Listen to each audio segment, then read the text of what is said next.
ನಮಸ್ತೆ ಎಲ್ಲರಿಗೂ. ಇವತ್ತು ನಾನು ಮಾಡ್ತಾ ಇದ್ದೀನಿ ಒಗ್ಗರಣೆ ಅವಲಕ್ಕಿ. ಇದು ತುಂಬ ಚೆನ್ನಾಗಿರುತ್ತೆ, ಸ್ವಲ್ಪ ಸಿಹಿಯಾಗಿ ಮತ್ತು ಖಾರವಾಗಿ. ಫಟಾಫಟ್ ಅಂತ ಮಾಡ್ಬೋದು, ಒಂದು 5 ನಿಮಿಷದಲ್ಲಿ ಮಾಡಿಬಿಡ್ಬೋದು.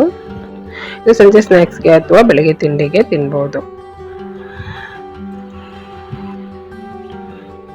ಒಗ್ಗರಣೆ ಅವಲಕ್ಕಿ ಮಾಡೋದಕ್ಕೆ ನಾನು ಮೊದಲಿಗೆ ಬಾಣಲೆಯಲ್ಲಿ ಒಗ್ಗರಣೆ ಹಾಕ್ತೀನಿ. ಒಗ್ಗರಣೆಗೆ ಎಣ್ಣೆ ಹಾಕಿ, ಎಣ್ಣೆ ಬಿಸಿ ಆದಮೇಲೆ ಸಾಸಿವೆ ಹಾಕಿ, ಸಾಸಿವೆ ಸಿಡಿಯುವಾಗ ಉದ್ದಿನಬೇಳೆ ಹಾಕ್ತಾ ಇದ್ದೀನಿ. ಸ್ವಲ್ಪ ಕಡಲೆಬೇಳೆ ಹಾಕಿ, ಉದ್ದಿನಬೇಳೆ ಕಡಲೆಬೇಳೆ ಕೆಂಪು ಆಗೋ ತನಕ ಫ್ರೈ ಮಾಡ್ತೀನಿ. ಇದರಲ್ಲಿ ಮೀಡಿಯಂ ಉರಿ ಇಟ್ಕೊಂಡೇನೆ ಒಗ್ಗರಣೆ ಹಾಕಿ, ಕರ್ಬೇವಿನ ಸೊಪ್ಪು ಹಾಕಿ ಮತ್ತು ಹಸಿಮೆಣಸಿನ್ಕಾಯಿ ಹಾಕಿದ್ದೀನಿ. ಇದನ್ನು ಫ್ರೈ ಮಾಡ್ತೀನಿ.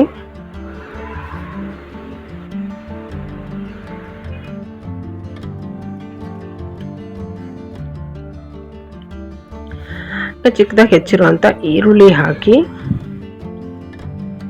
ಫ್ರೈ ಮಾಡ್ತೀನಿ.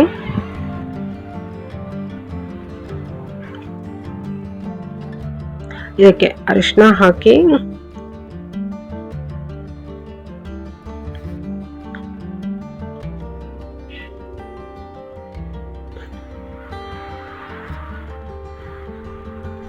ರುಚಿಗೆ ತಕ್ಕಷ್ಟು ಉಪ್ಪು ಹಾಕ್ತಾ ಇದ್ದೀನಿ.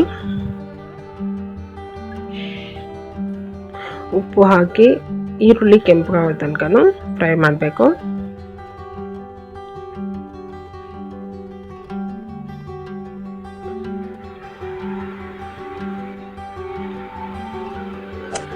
ಈರುಳ್ಳಿ ಕೆಂಪಗಾದ್ಮೇಲೆ ನಾನು ಪುಡಿ ಬೆಲ್ಲ ಹಾಕ್ತಾ ಇದ್ದೀನಿ. ಪುಡಿ ಬೆಲ್ಲ ಅಥವಾ ಸಕ್ಕರೆ ಹಾಕ್ಬೋದು. ಇದನ್ನು ಸರಿಯಾಗಿ ಮಿಕ್ಸ್ ಮಾಡ್ತೀನಿ ನಾನು. ಬೆಲ್ಲ ಅಥವಾ ಸಕ್ಕರೆ ಏನೇ ಹಾಕಿದ್ರು ಅದಕ್ಕೆ ಕರಗಬೇಕಂತ ಏನಿಲ್ಲ, ಹಾಗೆ ಮಿಕ್ಸ್ ಮಾಡಿದ್ರೆ ಸಾಕು.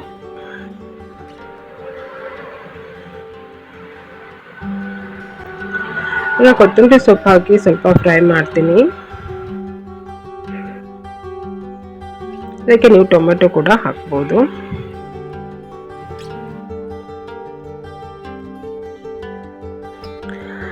ಈಗ ಕೊನೆಯಲ್ಲಿ ಕಾಯಿ ತುರಿ ಹಾಕ್ತಾ ಇದ್ದೀನಿ. ಕಾಯಿ ತುರಿ ಸ್ವಲ್ಪ ಜಾಸ್ತಿ ಹಾಕೊಂಡ್ರೆ ಚೆನ್ನಾಗಿರುತ್ತೆ.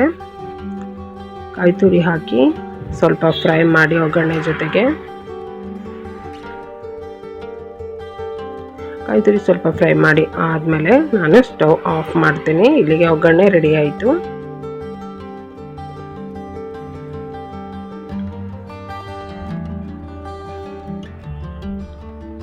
ನೋಡಿ, ಇದು ಅವಲಕ್ಕಿ, ಪೇಪರ್ ಅವಲಕ್ಕಿ ನಾನು ತೊಗೊಂಡಿದ್ದೀನಿ. ಇದಕ್ಕೆ ಪೇಪರ್ ಅವಲಕ್ಕಿನೇ ಬೇಕು.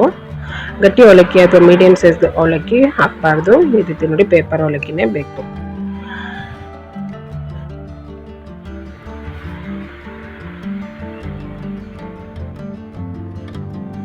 ಅವಲಕ್ಕಿ ಹಾಕಿ ಒಗ್ಗರಣೆ ಜೊತೆಗೆ ನಾನು ಸರಿಯಾಗಿ ಮಿಕ್ಸ್ ಮಾಡ್ತೀನಿ.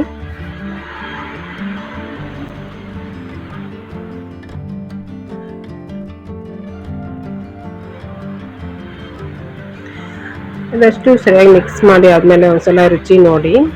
ಇದಕ್ಕೆ ಉಪ್ಪು ಅಥವಾ ಇನ್ನೂ ಸ್ವಲ್ಪ ಸಿಹಿ ಹಾಕಬೇಕಾದ್ರೆ ಸಕ್ಕರೆ ಅಥವಾ ಬೆಲ್ಲ ಹಾಕ್ಬೋದು.